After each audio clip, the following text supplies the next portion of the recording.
Hello दोस्तों, मैं हूं सैफ अली और आज हम लोगों ने ITI नौगछिया का सेशनल एग्ज़ाम दिया और इसमें हम लोगों ने मिलकर कुछ छोटी सी पार्टियां रखी थी जिसका नज़ारा आप देख सकते हैं।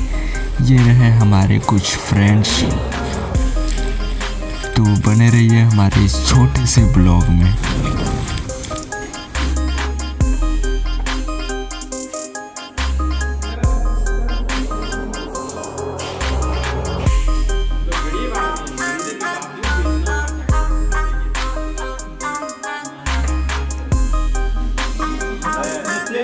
और आप देख सकते हैं कि ये लोग पैकिंग में लगे हुए हैं।